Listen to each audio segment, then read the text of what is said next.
Hey guys, welcome back to my new blog video. So guys, finally আজি মই গৈ আছো অসমৰ ধুবুৰী ডিস্ট্ৰিক্টৰ আগমগঞ্জ পানবাৰী অঞ্চলত এটা ধুনিয়া ঈদগাহ মাঠ আছে।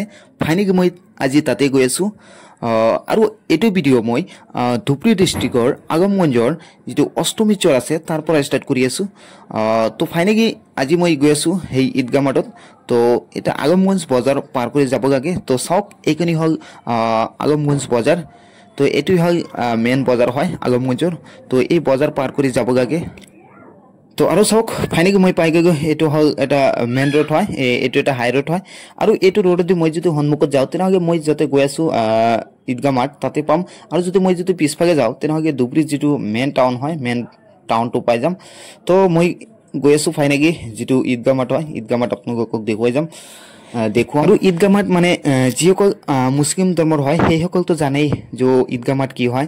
আৰু যিসকল বেলেগ ধৰ্মৰ হয় সেইসকল যদি নাজানে তথাপি মই কৈ আছো আমাৰ যেটো ইছলাম ধৰ্মৰ মানুহ আছে সেইসকলৰ বছৰত দুটা ঈদ আহে।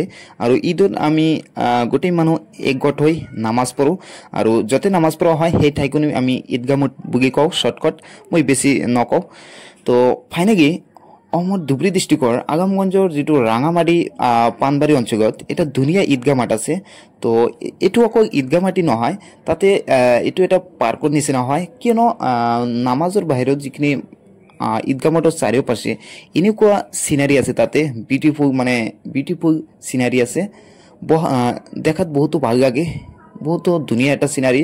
তো সেইকাৰণে আজি মই গৈ আছো তাতে আপোনালোকক দেখুৱাবলৈ। তো আপোনালোকে চাব কেনেকুৱা লাগে সেই সিনাৰিটো। তো আপোনালোক ব্লগটো কন্টিনিউ চাই যাব। তো ফাইনেলি মই প্ৰায় পামি আৰু তো চাই আৰু গাইস আপোনালোকে চাওক ইয়াৰ ৰোডৰ ভিউটো কেনেকুৱা লাগি আছে। তো চাওক কিমান ধুনিয়া এটা পৰিবেশ, চাওক বহুত ভাল লাগি আছে চাই। তো কেনেকুৱা লাগিছে আপোনালোকে কমেন্ট কৰি জনাই দিওক।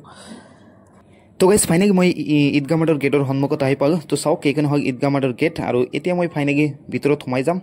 তো চাওক ফাইনেলি মই ভিতৰত সোমাই আহিছো। তো চাওক আপোনালোকে ইয়াৰ ভিউটো কেনেকুৱা। তো গাইস এইখিনি হল ঈদগাহ মাঠ। তো আমি যাতে বহি নামাজ পঢ়ো, তো এইখিনি ঠাইত আমি বহি নামাজ পঢ়ো। মানে আমাৰ বছৰত দুটা ঈদ হয়, তো এই দুই ঈদত আমি ইয়াতে বহি নামাজ পঢ়ো। আৰু সব মই যেহেতু ইভিনিং টাইমত আহিছো ভিডিও বনাবগৈ। আৰু ইয়াতে কিছুমান ষ্টুডেণ্ট আহিছে, মানে মাদ্ৰাছাৰ ছাত্ৰ আহিছে ইয়াতে চাবগৈ, মানে ইভিনিং টাইমত সেইকাৰণে আহিছে ফুৰিবগৈ। তো আপোনালোকে চাওক ইয়াৰ দৃশ্যটো কেনেকুৱা লাগিছে। মোৰতো বহুতো ভাল লাগি আছে এই দৃশ্যটো চাই। ইয়াৰ আগতো আহিছো, বাট ইয়াতে মানে এতিয়া যেহেতু ফুল চুল ফুটিছে আৰু ভাল লাগিছে। আৰু এইখন হল যতে আমি নামাজ পঢ়ো তাৰ পিছফালে, এইখানে হল পিছফালের সাইড। তো চাওক আপোনালোকে এইটো যেহেতু এটা ঈদগাহ মাঠ হয়, তথাপি মানে ঈদগাহ মাঠৰ নিচিনা নাগাগে।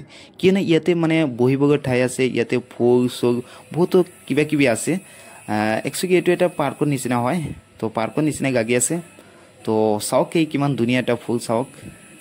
তো গাইজ ফাইনেলি মই ভিডিওটো ইয়াতে সমাপ্ত কৰি আছো। তো ভিডিওটো কেনেকুৱা লাগিল, যদি ভাল লাগে তেনেহ'লে লাইক কমেণ্ট কৰিব। আৰু যদি মোৰ চেনেল নতুন হয় চেনেলটো ছাবস্ক্ৰাইব কৰিব। Thank you guys, thank you. Next ভিডিওত লগ পাম।